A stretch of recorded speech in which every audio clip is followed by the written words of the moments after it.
What's up, YouTube fans? Today, we're going to take a look at the G1 Jetfire from Takara Tomy. So, this was gifted to me by the fine gentleman at Transformers ERC Group on Facebook, Dr. Diecast, and a whole slew of other people. Really thank you for, I finally have a copy of this guy. I just wasn't willing to purchase one at the prices he was going for, and I just kind of gave up on it, but then they got this for me. They pulled together and got it, so thank you so much. This guy has a long story behind why it looks like this and why the cartoon didn't look like this, and I'm going to try to give you a summary of it. I probably won't do a great job. There's some really good videos out there on YouTube, but really quick, so Takara Toys, who originally made this guy for the Macross line, he was a Valkyrie for the Macross line, sold the design to Takara Tomy to be able to make this toy. They obviously retooled it slightly and recolored it to look like what we know as Jetfire, and then made that toy and released it in the United States and overseas. In the meantime, Takara went out of business and Bandai purchased their business, and questions came up of who owns the rights to this toy. So depending on the country and depending on the copyright and the laws in that country, there was a whole bunch of confusion. So what Takara decided to do is, for the cartoon, they renamed the character from Jetfire to Skyfire, and they changed the design completely, and there's the image from the cartoon of what Skyfire actually looked like. Looked totally different, similar colors, but basically a totally different character. So we never really got a Skyfire toy back in the day. There was never a release of a G1 Skyfire. We got the G1 Jetfire.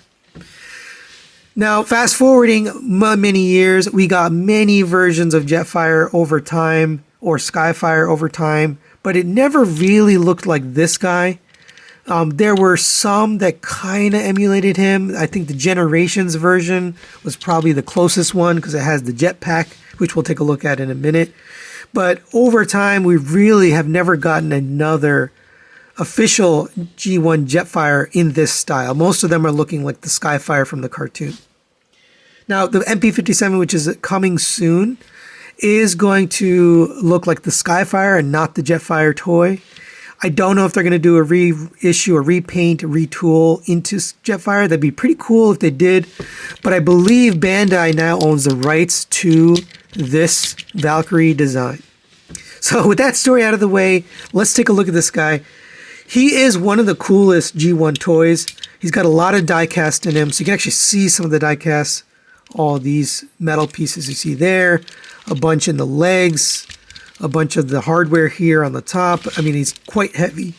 He also has a lot of paint on him and stickers. So they actually came with a sticker pack, and you had to put the stickers on yourself. So up here you can see the black, red on the visor, the red here, I think this black, no, I think that's a sticker, the red here, this black right there, and I believe the red on the wings is paint.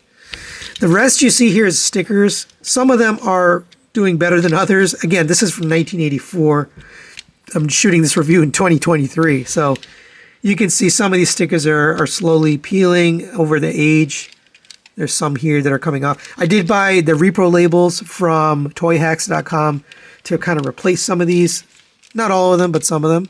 But overall, this is pretty good condition considering how old this toy is. Now, this is actually the Valkyrie variant. So it actually has the Valkyrie sticker right there, which is actually a little bit more rare than the Transformers one.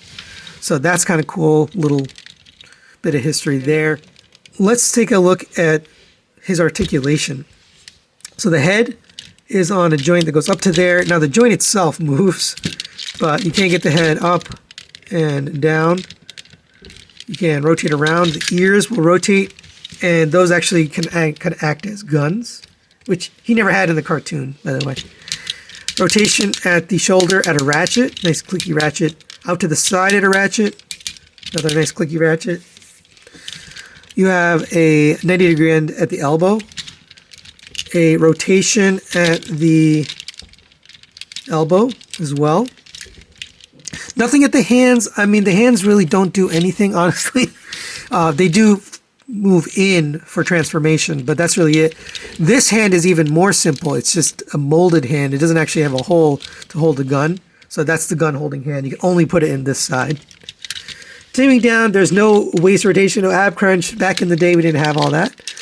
Legs go up to there on a ratchet. Nice clicky ratchet. Goes back to there. It gets hindered by this wing here, so just watch out for that. Nothing out to the side. You have a 90-degree bend at the knee.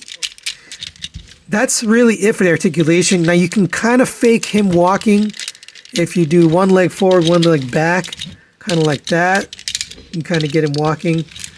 But really, you know, these older toys are very limited in terms of how much articulation they have. As far as accessories, you get a ton of stuff for this guy.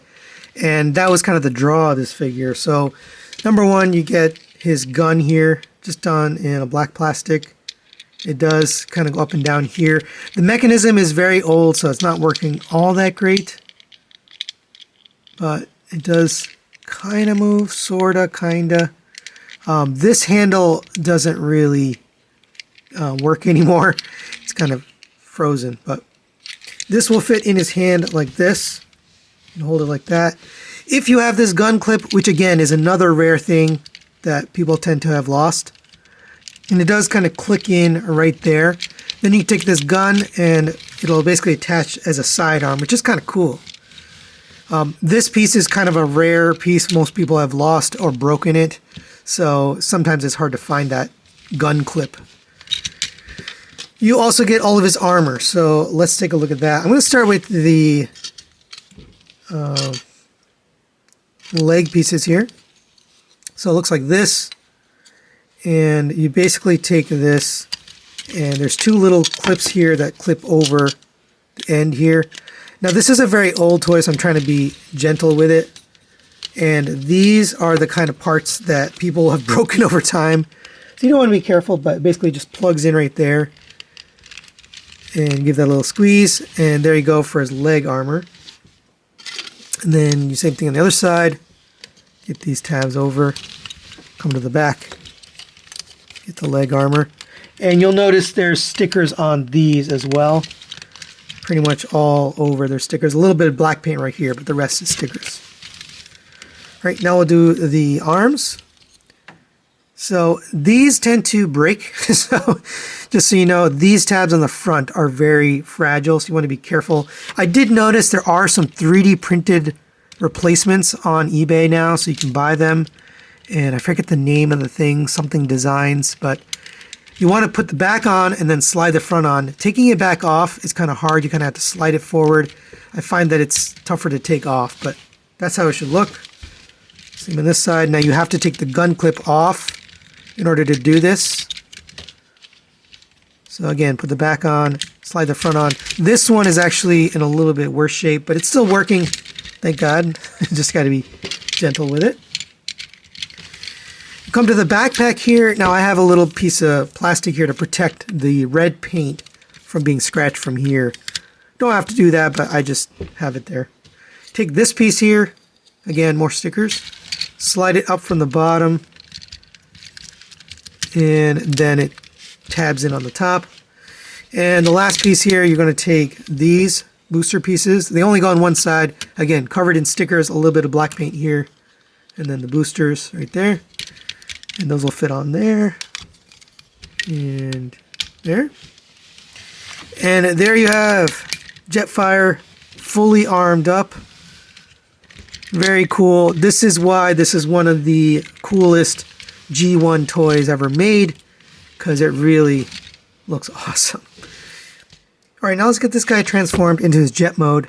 You can actually transform it with the armor on, but given the age of the toy and, you know, some of the tendency for the armor to fall off as you're doing it, I recommend you just take it off. Before I do that, though, I wanted to mention this gun clip, while it's not attached, you can actually store it right here on the back of his arm. It's a fan mode, but you can do that if you want to. All right, So let's start by taking the armor off. Just be very gentle with these arm pieces. These tend to be somewhat gentle, so I recommend push the hand all the way in. Use your finger to kind of pull forward gently on these tabs and then release it from the back. And these are the ones you really want to be careful with. Right, same on this one. Push that hand in. Gently pull down on this. And then release this. Backpack. Take these side boosters off. And we'll take this off for now since we're going to show you the jet mode without the armor first. And then you can come down to here, pull these out to the side, and then take these off. And these are actually 3 pieces, so just to show you, this piece slides out. So that's the whole 3 pieces. And now we're ready for transformation. We already got the hands in. Just make sure you slid them all the way back and straighten up these arms. Put the ears down. Come to the back here. We're going to untab this entire backpack. It's one single tab holding this entire thing. So there's that tab right here. That's kind of what holds it all together. These are going to end up down under here. Before we do that, though, we have to get the head out. So open this backpack up. Pull these wings forward. I took my little piece of plastic out. Open up this little panel right here. That'll allow you to pass the head through. And you want the ears folded down like that. All right, now that we got it open, you can close that back up.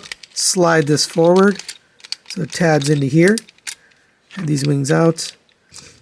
So go ahead and rotate these.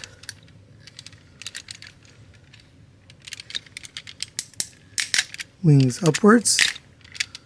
And mine are a little bit tight, but they don't feel the best. But they do kind of click and lock in place. On the bottom here, rotate the head to the front. And you should end up with something like this on the back. These legs, we're going to fold these feet in and rotate this down. It's actually tabbed in right there. These are going to come all the way to the back and basically are going to come and sit right there. Same on this one, unpeg it from there, and all the way to the back. Make sure you clear everything and bring it back to there. And there you have Jetfire in his jet mode. Beautiful, beautiful jet mode. It obviously looks like the Valkyrie or the Macross style F-15 jet. Here's the back. This is a very old copy, so it is a little bit on the floppy side. But there's not really a tab to kind of tab things in. There you go. The cockpit doesn't open or anything, but you do have a little bit of seat detail in there. Overall, pretty nice looking jet. You can open up these wings to get them up to there. Get them back to there like that. And there's that Macross logo, Macross, whatever. Here's the back. You can open up the landing gear here, so you come to the bottom. If you hit this little spring-loaded piece here, it'll pop the die-cast landing gear up. Same on the back here, pop that up, and it does roll on those wheels very nicely. Just such a satisfying thing there. Go ahead and take these, fold these down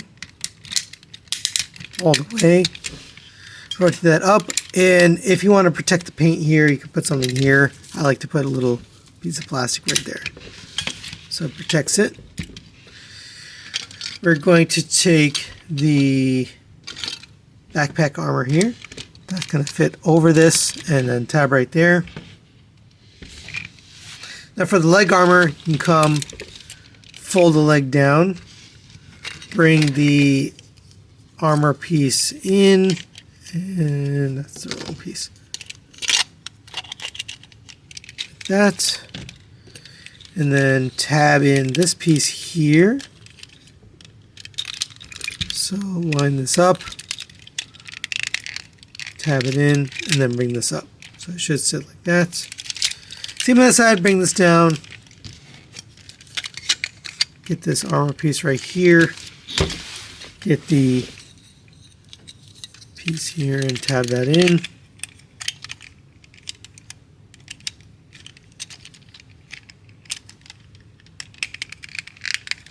And then push that up. For the arms, you can't actually attach the armor here. It's not necessarily meant to go, but it can. So take this piece here, and that's going to fit. Let's see.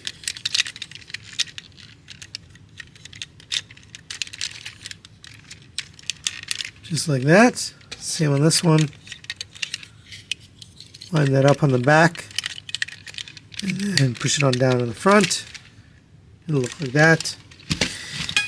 And then the final piece here, these pieces here for the backpack will plug in like this.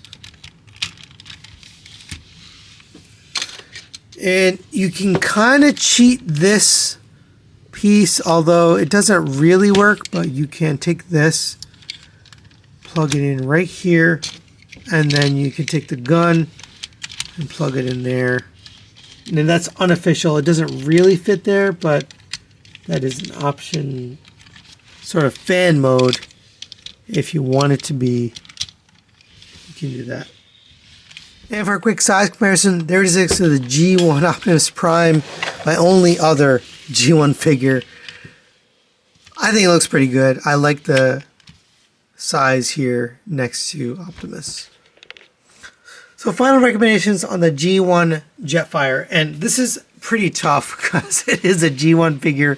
It is from 1984. It's old. I'm going to give this guy a 4 out of 5.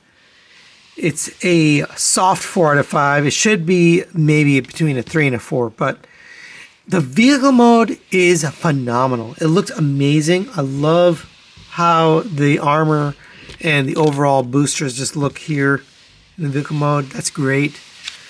The robot mode has very limited articulation. Considering it's from 1984, it's pretty darn good. So that's why I'm still going to give it a 4 out of 5. The amount of die cast and materials, the paint, and the overall details on this guy is really cool. So I do recommend him. I think he's really fun. If you can find a good version, a good copy of this guy, I highly recommend it. Unfortunately, it's hard to find a good copy. Luckily, my friends got me a good copy here. So that's it for today. Thanks for watching, and we'll see you next time.